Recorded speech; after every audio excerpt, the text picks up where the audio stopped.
الا وصلتي معنا هذا الفيديو اختي او خويا، بغيت غير نقول لك راه نهار كامل كيض، والمشكله ماشي انك ما عارفش شنو خاصك دير، لا انت عارف مزيان. المشكل انك كدير العكس ديال هذاك الشيء اللي خاصك دير كل مره بلا ما تحس بلا ما تقشع. كتفيق في الصباح وعندك بزاف ديال الاحلام وديال الامال، ولكن الجسم ديالك كيمشي في طريق مختلف، في طريق اخر، وكتقول لراسك عتال باش كيطيح الليل غدا غادي نبدل حياتي، ولكن غدا كيكون نفس اليوم، والاسبوع الجاي كيكون نفس هذا الاسبوع، والشهر الجاي كيكون نفس هذا الشهر، والعمر كيضيع ضيعه بطيئه صامته مؤلمه. ولا كان شي واحد كيحس بها ما كاينش احسن منك انت او انت. وقف هنا خليني نكون واضح معك، واضح بزاف. انت ماشي كسول، انت ماشي ضعيف، انت ماشي فاشل، انت ماشي ناقص اراده، لا انت غير كتخدم بنظام بحال النظام ديال الكمبيوتر، لكن هو نظام بشري. هذا النظام ما عندك حتى ذنب فيه، نظام قديم بزاف، ورثيه من جدود،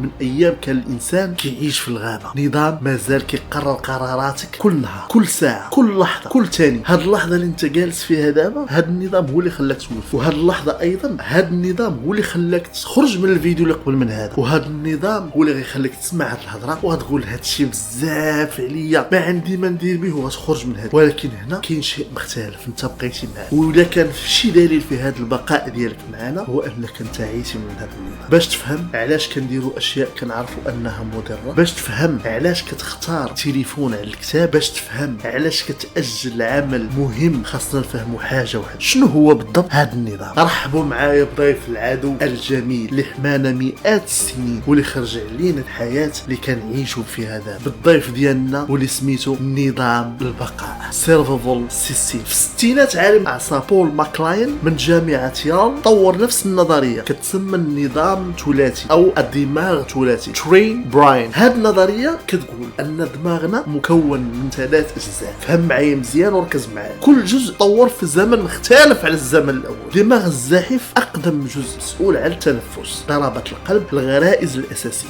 دماغ العاطفي نظام لامبيك سيستم، مسؤول عن العواطف، الذاكره والخوف. دماغ العاقل او القشره الجبهيه بروفرونتال كورتكس، المسؤول عن التفكير، التخطيط واتخاذات القرارات وبزاف ديال الحوايج. ولكن حنا اللي كيهمنا اليوم هو الدماغ العاطفي. هذا الدماغ العاطفي هو الجزء اللي فينا كيتحكم فيه نظام البقاء. مشكله صافي. نظام البقاء هذا النظام كاين في كل المخلوقات على وجه كره الارض، وعنده وظيفه واحده وحيده، ليس النجاح، ليست التميز، ليست السعاده، البقاء فقط. ما عندوش مشكل انك تعيش بانا في البطانه، المهم هو خاصك تبقى في النظر ضيف ديالنا الكريم. وكيفاش كيخدم هذا النظام؟ كل لحظه في دماغك كاين واحد السؤال. نظام البقاء كيبقى يسول نفس السؤال، واش هذا الشيء فيه ثمره؟ الا كان الجواب نعم هذا الشيء صعيب، نظام البقاء كيطلق سلسله من التفاعلات الكيميائيه في الدماغ ديالك. الكورتيزول هرمون التوتر، الادرينالين هرمون الهروب او المواجهه، والتنشيط المفرط للوزه الدماغيه اميغدالا. وكل هذا الشيء باش يخليك تجنب الجهد وتبقى ناعس، لان الجهد في النظام القديم كان كيعادل الخطر وكيعادل الحيوان المفترس، والجهد ايضا في النظريه ديالو كيعادل الموت. ونظام البقاء برمجته الوحيده هي تجنب الخطر باي ثمن، وان كان تعيش حياه مزريه فقيره ما عندوش مشكل. ولكن هنا كاينه مفارقه قاتله، لانه الا كان الجهد في نظر الضيف الكريم ديالنا نظام البقاء يعادل الخطر، فشنو هو الامان بالنسبه لنظام البقاء؟ طبيعه الحال الجواب ديال نظام البقاء واللي غيجاوبك دابا هو الا سولتيه بشكل بسيط غيقول لك هي السهوله والسرعه والمتعه. وهنا كيدخل واحد العامل اللي كيتسمى عند العامه بهرمون السعاده، ولكن العلماء كيسميوه باسم اخر لا علاقه له بالسعاده اللي هو الدوبامين. غلطه كبيره كيوقعوا فيها الناس، كيعتقدوا ان الدوبامين هو اللي كيخليهم سعداء. غلطه فظيعه. العالم ديالنا دكتور روبرت سابولسكي، استاذ علم الاعصاب في جامعه ستانفورد، هذا الرجل قضى 30 سنه من حياته كيدرس هذه الماده الصغيره، ووصل لنا الاستنتاج ديالو اللي مبني على ابحاث علميه، وهذا الشيء كله غتشوف في المصادر اسفل الفيديو، ان الدوبامين ماشي هو هرمون السعاده، الدوبامين هو هرمون الرغبه. الدوبامين هو اللي كيخليك تبغي الزياده دابا، ماشي غدا، لا بغيتها دابا. في التجارب ديالو حطوا واحد الفار في قفز وحطوا ليه واحد البوطونه، كلما كيضغط على هذيك البوطونه كتعطيه جرعه من الدوبامين. الفار كيبدا يورك حتى كينسى الماكله وكينسى الشراب حتى كينسى حياته كامله وكيموت في الاخير وهو كيورك على هذيك البوطونه. هذا الفار ماشي مختلف عليك بزاف، غير هو فار وانت انسان، ولكن بجوجكم عندكم نفس البوطونه. كل مره كتسكرولي في التيك توك، كل مره كتحل ريلز، كل مره كتشوف نوتيفيكاسيون جديده، الدماغ كيعطيك جرعه دوبامين صغيره سريعه فابور، ونظام بقاء كيسجل السهل يساوي الدوبامين يساوي الامان. والمشكله حنا في عصر ديال السهوله، في العصر ديال 15 ثانيه، في العصر ديال المحتوى السريع، الوجبات السريعه، كل التطبيقات المصممه باش تعطيك دوبامين باسرع وقت. ونظام البقاء العيش في الغابه منذ 200,000 سنه كيعتقد ان هذا الدوبامين هو الشيء الممتاز، هو سر البقاء، ولكن الحقيقه هذا الدوبامين كيدمرك ببطء كما انت حاس وكيف ما انت عارف، لانك كتعود على المكافاه السريعه وكتكبر عندك القدره على المكافاه المتاخره. وهنا كاين السؤال اللي ما عندوش جواب سهل، واش غادي تستمر في هذه المتعه السريعه الفارغه، ولا غتبقى تشوف في الدمار ديال المستقبل ديالك كيف ما تدمر الماضي ديالك؟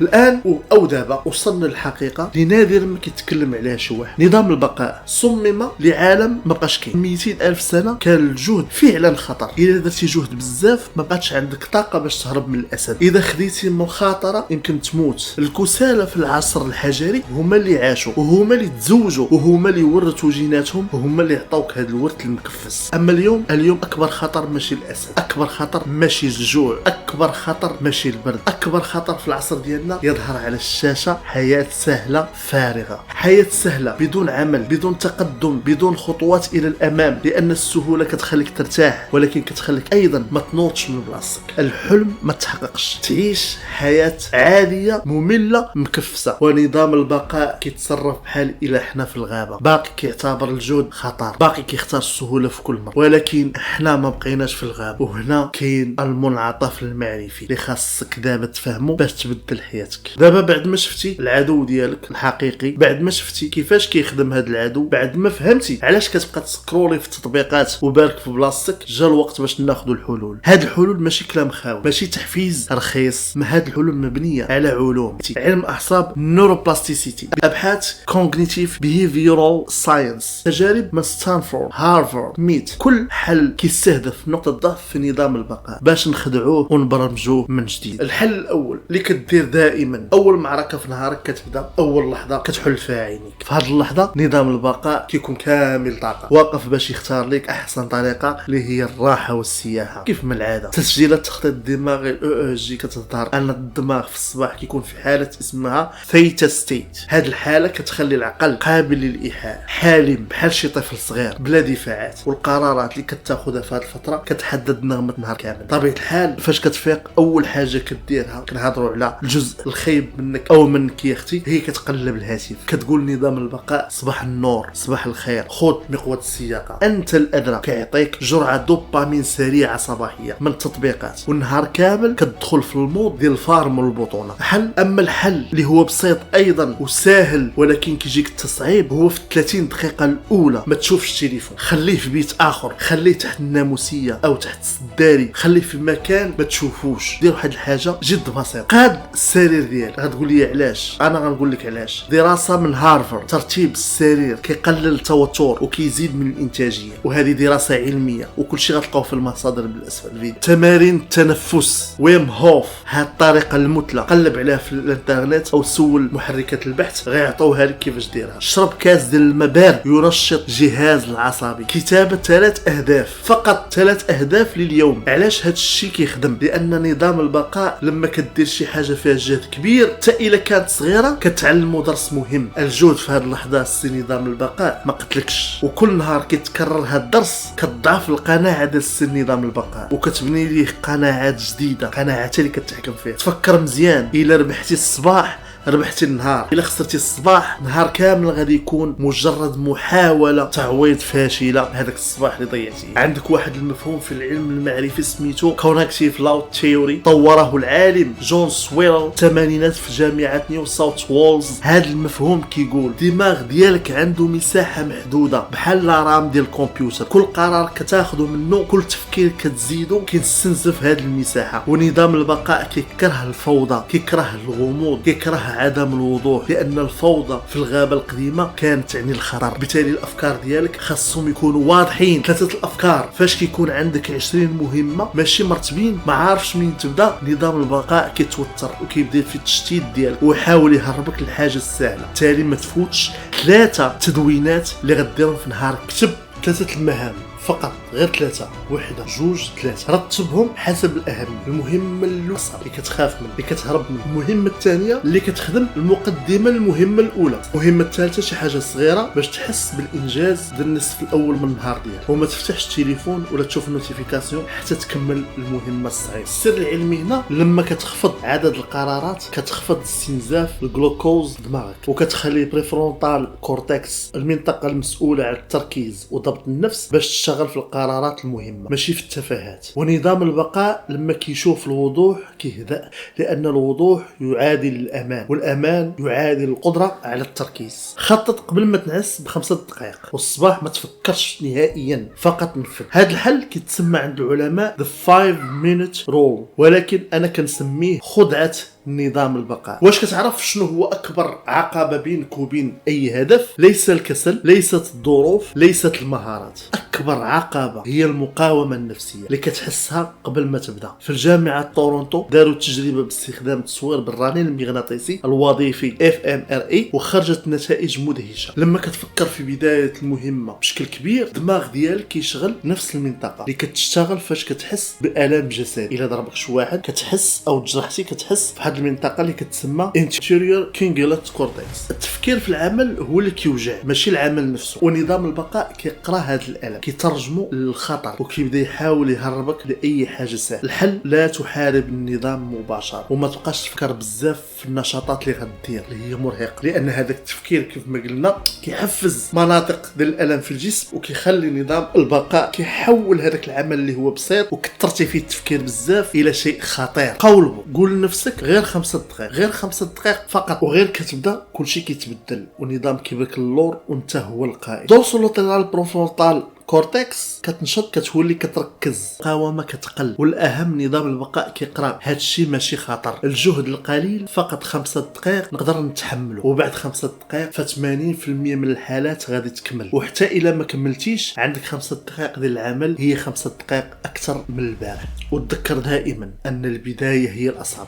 عندي لك حل لكنه صادم وغالبا ما غتبغيش، ولكن غير سمعني. الإرادة هي مجرد أسطورة، هذيك الفيديوهات التحفيزية والإرادة وأنا غندير هذاك الشيء غير خيال. في واحد الدراسة دارها واحد العالم سميتو راي بريمستر من جامعة كاس ويسترن، قام بواحد التجربة مشهورة بزاف. هو جاب 2 ديال الناس وعطاهم 2 طباصل أو 2 مجموعات ديال الناس وعطاهم 2 طباصل، 2 طباصل فيهم الفجل وفيهم الكوكيز، وقال المجموعة الأولى هانتي كولوا غير الفجل وما تاكلوش كوكيز، بينما الثانيه قال لهم كلوا الكوكيز وكلاو الكوكيز. ومن بعد الانتهاء ديالهم اعطاهم تمارين اللي هي صعيبه بزاف. المجموعه الاولى اللي كانت كتاكل غير الفجل ما قدرتش تصمد 8 دقائق لانها استنزفت، والمجموعه الثانيه اللي كلات الكوكيز بقات واحد 18 دقيقه من وراهم. هنا غنفهموا حاجه وحده، ما تضغطش على راسك في موقف بزاف. السر اذا ما تضيعش راسك في موقف خاصك تقاوم فيه من الاصل، يعني ما تبقاش تستنزف الطاقه ديالك بزاف. افضل طريقه باش تهزم نظام البقاء هي انك ما تخليش هو يختار، حيد التطبيقات ماشي تقاوم. علاش قلنا هذا المثال؟ لانك انت الا كنتي في واحد البيئه كلها ملذات كلها مشاكل فالمقاومه ديالك كتضعف مع الوقت،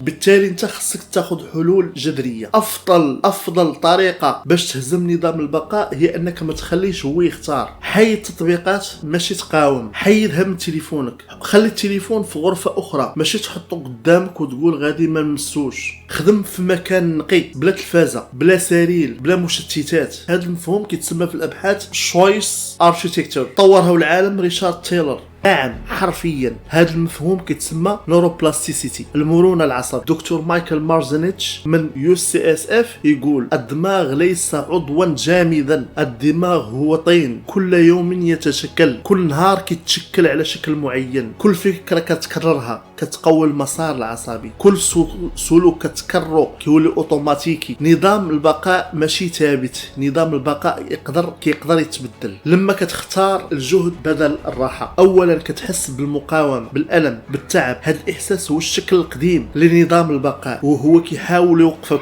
ولكن كل مره كيتكرر الفعل المسار العصبي الجديد كيتقوى والمسار القديم كيضعف، واخر النهار العمل الصعب كيولي عاده وكيعجبك وكتحس بالملل الا ما خدمتيش. ومن هنا كتولي من مسير حياتك، ماشي غير راكب وراء نظام البقاء القديم، لانك برمجتي نظام البقاء من جديد. علمتيه ان الجهد في هذا العصر الجديد ماشي خطر، علمتيه ان الجهد هو الطريق الامل الحقيقي، علمتيه ان السهوله هي الخطر لانها كتخليك في بلاصتك. الانضباط ماشي موهبه، الانضباط ماشي سحر، الانضباط ماشي شي حاجه كتكون ولا لا تكون. الانضباط هو التدريب. كل مره كتختار الجهد كتربح معركه صغيره، وكل معركه صغيره كتوصلك لتحرير اكبر. نظام البقاء يمكن اعاده برمجته، والمفتاح في يديك يا اخي او اختي الكريمه. والان دابا في هذه اللحظه بالذات انت واقف في منعطف تاريخي في حياتك. من هنا جوج طرق فقط، على قول الله اكبر، جوج طرق فقط، جوج طرق. الطريق الاول تنسى هذا الكلام، تسد هذا الفيديو، ترجع لحياتك القديمه، تضيع الساعه في التطبيقات، تنام وتفيق بكري وكل شيء يبقى نفس الشيء، والاسبوع الجاي نفس الشيء، والشهر الجاي نفس الشيء، والسنه الجايه كتلقى راسك في هذا المكان بالضبط كتسمع نفس الكلام وكتقول هذه المره غادي نتبدل. او الطريق الثاني تبدا دابا، هذه اللحظه، هذه الثانيه، ما تكملش هذا الفيديو، حبس هنا حتى تقرر القرار، تقوم من مكانك، تكتب 3 مهام، تخدم 5 دقائق، طبق حرفيا شنو سمعتي. الطريق الثاني صعيب بزاف، صعيب لدرجه ان 99 من الناس غادي يختاروا الطريق الاول، ولكن الطريق الصعيب هو اللي كيذكروه الناس، الطريق الصعيب هو اللي كيبني الانسان، الطريق الصعيب هو اللي في الاخر ديالو كتلقى الحريه الحقيقيه. واحد السؤال بسيط جاوب عليه في قلبك دابا، واش غادي تخلي نظام البقاء يسوقك؟ واش غادي تتعلم كيفاش تسوقه؟ نظام البقاء ماشي عدوك، نظام البقاء ماشي خائن، نظام البقاء ماشي عدو، نظام البقاء هو صديق قديم، صديق كان يحميك في زمان، في العصر الحجري،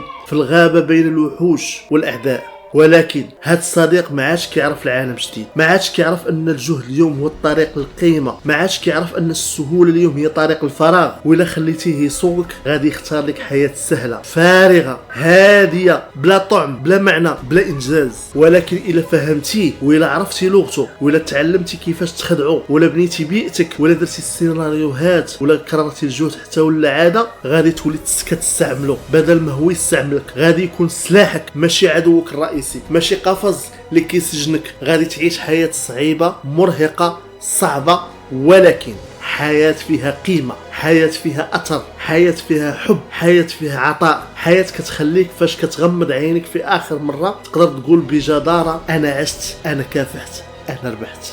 نظام البقاء ماشي مشكلتك، نظام البقاء هو حلك إلا تعلمتي كيفاش تستعمله. التغيير ماشي قرار كبير كتاخذه مرة واحدة في العمر، التغيير هو قرارات صغيرة كتكررها نهار، كل صباح، كل أول 30 دقيقة، كل مهمة، كل 5 دقائق. وهذا أول قرار، هذا أول خطوة كيبدا من هنا، من هذا الفيديو، من هذه اللحظة، من دابا. إذا حسيتي بهذا الإحساس، هذا الشرارة في داخلك، فعرف أنت جاهز. أنا غادي نبقى هنا وأنت غادي تمشي. تسجل في القناة، شد الجرس، وخليني نشوفك في المعركة الجاية. ها هو التطبيق دابا. همس أخير، السلام عليكم ورحمة الله وبركاته.